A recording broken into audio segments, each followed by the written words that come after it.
Assalamualaikum warahmatullahi wabarakatuh. Nama saya Humaira Febriani, NIM 1904030117. Saya dari Program Studi Teknik Industri Universitas Sumatera Utara.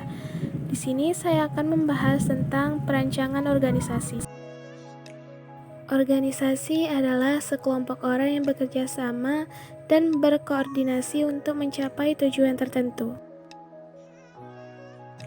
Manajemen adalah suatu proses saat suatu kelompok orang bekerja sama mengarahkan orang lainnya untuk bekerja mencapai tujuan yang sama.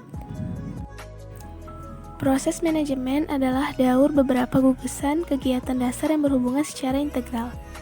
Proses manajemen mencakup kegiatan perencanaan, pengorganisasian, pengarahan, dan pengendalian. Kata proses ditambahkan untuk mengartikan kegiatan yang dilakukan dengan cara sistematis dan kegiatan tersebut dilakukan oleh manajer pada semua tingkat. Perencanaan atau planning berarti kegiatan menetapkan tujuan organisasi dan memilih cara yang terbaik untuk mencapai tujuan tersebut. Adapun beberapa manfaat perencanaan, yang pertama adalah mengarahkan kegiatan organisasi yang meliputi penggunaan sumber daya dan penggunanya untuk mencapai tujuan organisasi. Yang kedua, memantapkan konsistensi kegiatan anggota organisasi agar sesuai dengan tujuan organisasi. Dan yang terakhir adalah memonitor kemajuan organisasi. Berikutnya adalah tahap pengorganisasian.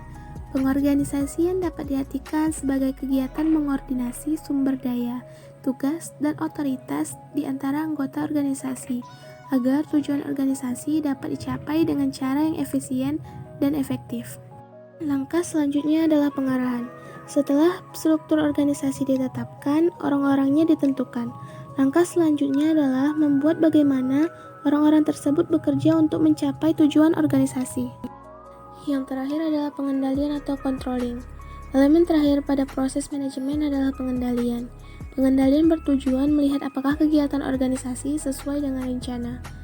Adapun fungsi pengendalian meliputi 4 kegiatan. Yang pertama, menentukan standar prestasi. Yang kedua, mengukur prestasi yang telah dicapai selama ini. Yang ketiga, membandingkan prestasi yang telah dicapai dengan standar prestasi. Dan yang terakhir, melakukan perbaikan jika ada penyimpangan dari standar prestasi yang telah ditentukan. Berikutnya adalah jenis-jenis manajemen. Berdasarkan bidangnya, jenis manajemen terbagi menjadi 3. Yang pertama adalah manajemen puncak atau top manajemen, bertanggung jawab ke perusahaan secara menyeluruh. Yang kedua, manajemen menengah atau middle level management, melaksanakan tujuan, strategi, dan kebijakan yang telah ditetapkan oleh manajer puncak, serta mengordinasikan atau mengarahkan aktivitas manajer tim bawah. Yang terakhir adalah manajemen tingkat bawah, lower level atau first line, mengawasi karyawan secara langsung. Berdasarkan fungsinya, manajemen terbagi menjadi 2. Yang pertama adalah manajer umum, bertanggung jawab mengawasi unit tertentu yang mempunyai bidang sekaligus. Yang kedua adalah manajer fungsional, bertanggung jawab terhadap satu aktivitas organisasi tertentu. Perkembangan teori manajemen meliputi manajemen klasik dan manajemen kontemporer. Berikutnya adalah tokoh-tokoh manajemen klasik. Yang pertama ada Robert Owen pada tahun 1771 sampai 1858. Robert memperkenalkan teori tentang manajemen personalia. Ia menitikberatkan pentingnya penggunaan faktor produksi mesin dan faktor produksi tenaga kerja. Yang kedua adalah Charles Babbage pada tahun 1792 sampai 1871.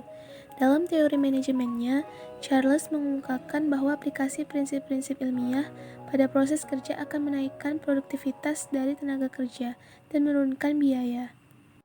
Yang ketiga adalah F.W. Taylor pada tahun 1856 sampai 1915. Taylor memperkenalkan teori yang menganalisis dan mensintesis alur kerja dengan tujuan meningkatkan produktivitas tenaga kerja. Yang keempat adalah Henry Fayol pada tahun 1841 sampai 1925. Fayol berkeyakinan bahwa keberhasilan para manajer bukan hanya ditentukan oleh kualitas pribadi, namun juga ada peranan metode manajemen yang sangat tepat. Yang terakhir adalah Mary Parker Folt pada tahun 1868 sampai 1933. Ia menganggap pemimpin bertanggung jawab mengintegrasikan fungsi-fungsi spesialis dalam organisasi, sehingga kerjasama kelompok kerja menjadi sangatlah penting.